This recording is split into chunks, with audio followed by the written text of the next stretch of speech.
বাকিবিল্লাহ ফানাফিল্লাহ নকশবন্দি আলাইহির রহমা জামানার ইমাম, তেনার কথা বলছি। তেনার মাজার শরীফ দিল্লির মধ্যে আমার যাওয়ার তৌফিক হয়েছে আলহামদুলিল্লাহ, জিয়ারত করেছি।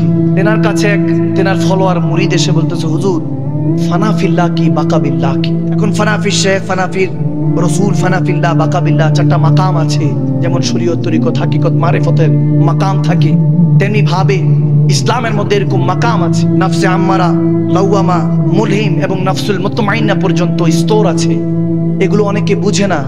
5 ওয়াক্ত নামাজের মধ্যে থেকে যায়, এখনো বুঝে না তাহাজ্জুদ নামাজ পড়লে কোন ফায়দা, সালাতুল আওয়াবিন পড়লে কি ফায়দা, মাঝে মাঝে নফল ইবাদত করলে কি ফায়দা, শুধু রমাদানে রোজা রাখে মাঝে মাঝে নফল রোজা রাখলে কি ফায়দা, বান্দা জানে না।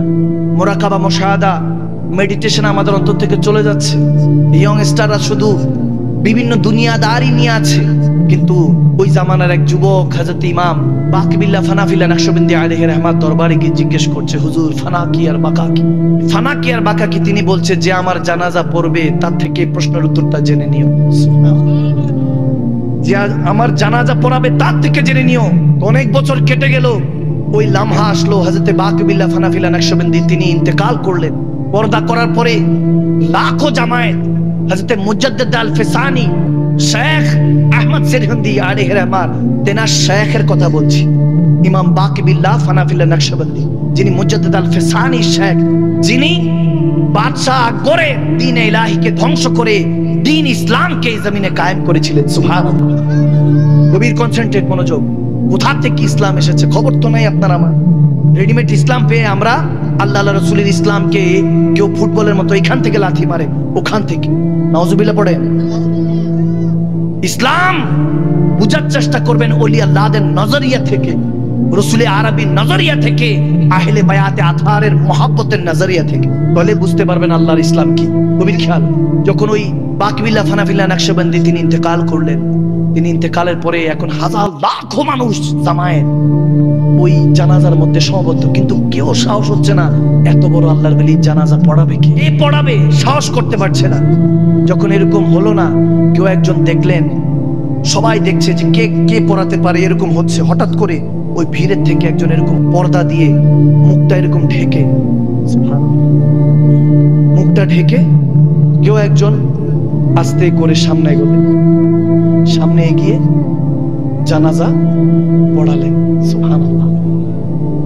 এখন ওই যুবক যে বসে আছে ফানাফিল্লাহ বাকাবিল্লাহর মাকাম কি জানার জন্য, সে অপেক্ষাকৃত যে নামাজ শেষ হলেই, জানাজার নামাজ শেষ হলেই তেনার কাছে যাবে। নামাজ শেষ হলো, যুবক হাজিরা দিলেন, হাজিরা দিয়ে কদম ধরে বলতেছে, হুজুর বেয়াদবি মাফ করবেন, সালাম আদান প্রদান হলো, হুজুর মাফ করবেন।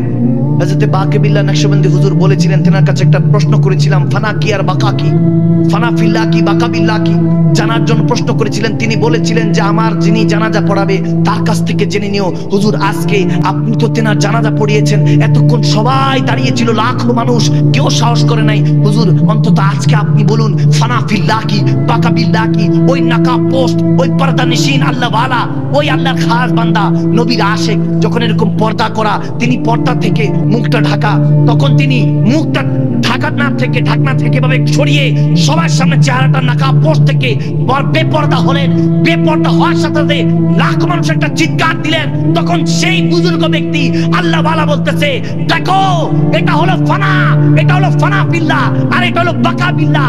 আরে তাকিয়ে দেখো, তিনি নিজের দিকে তাকিয়ে বলছে এটা বাকাবিল্লাহ, এটা ফানাফিল্লাহ। তখন ওই যুবক তাকিয়ে দেখে হযরত বাকিবিল্লাহ নকশবন্দি দাঁড়িয়ে আছে, স্বয়ং নিজের জানাজা নিজে পড়িয়েছে। বলতেছে, শোনো আমি হলাম একজন যিনি আমার আল্লাহর প্রেমে ফানা হয়ে গিয়েছে, রাসূলুল্লাহর প্রেমে ফানা হয়ে গিয়েছে।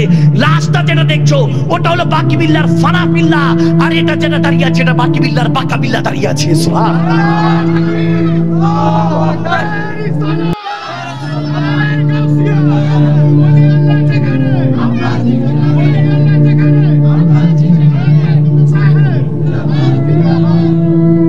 মাল্লাহুল মাওলা ফালাহুল কুল্লু। আল্লাহ তাবারক ওয়া তাআলার হাদিসে কুদসি বলছি, রাসূল আরবি বলেন, তুমি আল্লাহর হয়ে যাও, সারা দুনিয়া তোমার গোলাম হয়ে যাবে। সুবহানাল্লাহ। জুবান দিয়ে আল্লাহর কথা বলি তো আল্লাহর পথে মতো চলতে মন চায় না।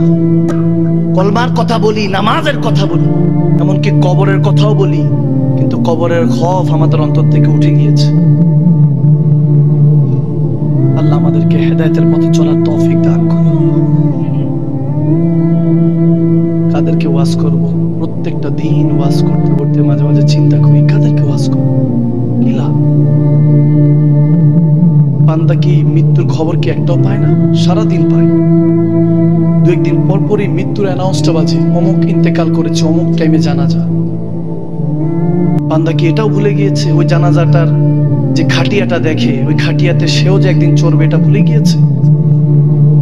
কত বাস টিকিট কেটে বাসে তো চড়লাম, কিন্তু প্রতিদিন মসজিদে যখন যাই ওই খাটিয়াটা কিন্তু পড়ে থাকে, একবারও দেখি না, একটু মুছেও দেখি না। এটাই তো শেষ সাওয়ারি।